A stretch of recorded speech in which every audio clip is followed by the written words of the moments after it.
Apparently the impulse in something like this would be to give an impassioned plea,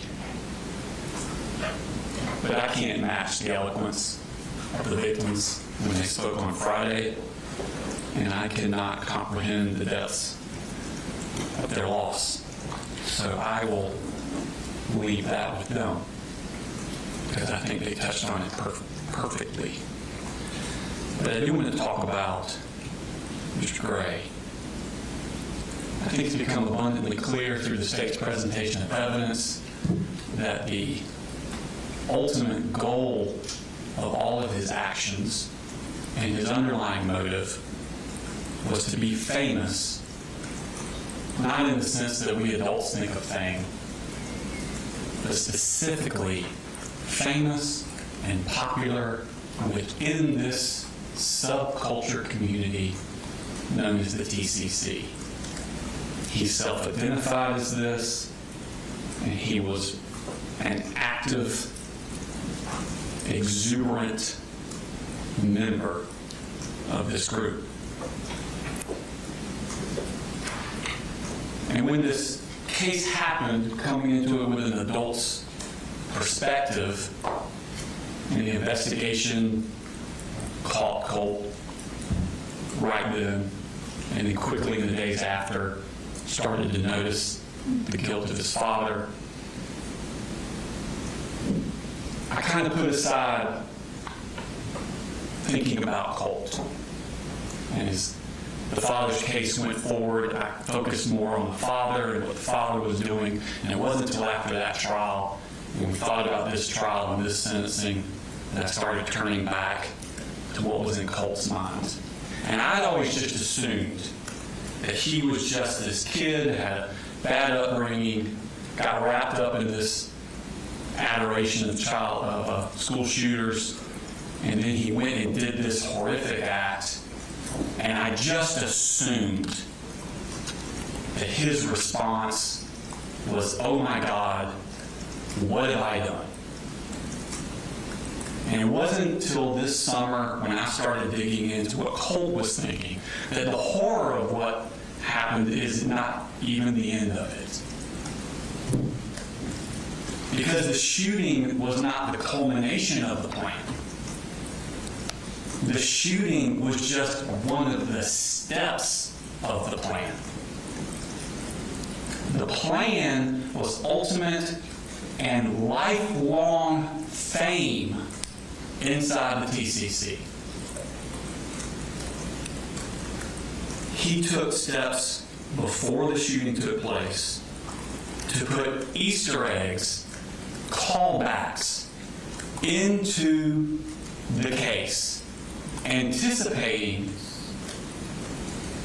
today, anticipating these things, us being here, releasing them into the wild to keep his fame going. He put symbols and phrases on his rifle that all pertained to things that were important to the TCC. He staged his computer to look like Adam Lanza's. If you notice in those pictures, Adam Lanza had multiple screwdrivers around it set up in the middle of his room. He had multiple screwdrivers set up in the middle of his room and the hard drive open, exactly like Adam Lanza's. And it's not a coincidence, because you heard in his jail call him say, "Wait till the crime scene photos of my room are released." He thought about it ahead of time. The day he's doing the shooting, and he's supposed to be so lost in his mental illness, he has enough wherewithal to stage that in anticipation of the day in the future when they would be released. He sends the same text messages minutes before the shooting that Nicholas Cruz sent minutes before his shooting. This is not someone who's in some sort of uncontrollable emotional breakdown. He is still calculating up to the second of the shooting. He places his notebook on the desk to be found with all of those Easter eggs, referring back to Nicholas Cruz, Adam Lanza, James Holmes, because he knows they will be released at his trial. And then the shooting came, the next step in his master plan. Jason Smith interviewed him within the hour of the shooting. And he continues. He has the mental wherewithal within an hour of the shooting to place more Easter eggs, more callbacks inside that interview. The purple gloves. He must have said the word purple 5-6 times. Calling back to Kyle Rittenhouse. Telling them that he called the hotline. A blatant lie, and another callback to James Holmes. He's saying this with more steps are being done to his ultimate goal of eternal fame after the shooting. He mimics Nick Cruz's arrest interview. I hear voices. Oh, I blacked out. This is not someone who's in an emotional breakdown and realizes, oh my God, what have I done? This is someone who's in the midst of their plan and they're still going through with it. Within a month, he's getting the word out through his mom. He's looking to see the posts, if he's popular or not. He has already sent pictures to Mandy for Mandy to release. They're released. He's so excited. And make no mistake, Marcy's disgusting, and her actions are contemptible. But he's the one that's directing her what to do. He's the one that says, pull up Tumblr. Pull up mass killers on Reddit. Call Mandy. Tell Mandy to do this.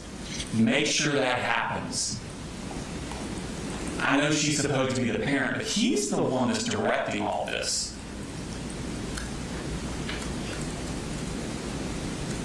On the day of his court hearing in May of 2025, 9 months after the shooting, he came into this courtroom for a hearing where the weight of what he has done is supposed to fall upon him.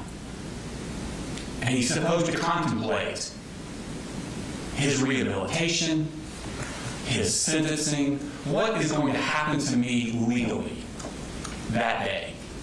But what does he do that night when he gets home?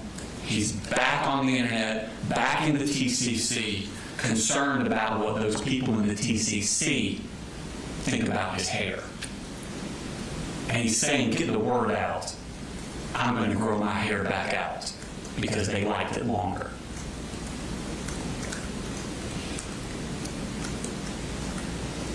He had a bad childhood. We're not contesting that. But the childhood he had, and to try and say that that had anything to do with what he did, is offensive to the thousands of children in Georgia who are truly, truly brutalized every year. I know he's had a bad upbringing, but like I said, the defects. In this courtroom, we've seen a lot worse. And he's the only one in the history of Georgia who has ever taken an assault rifle into a public school and opened fire on perfect strangers simply so he could be famous. This is not easy, Your Honor. As the son of boys, the father of boys, I understand completely what Dr. Richards said. 14-year-olds have not fully formed into what they're going to become. I completely agree with that, and I understand that. But we've seen no evidence he has any ability to develop a conscience or any ability to ever fully value human life.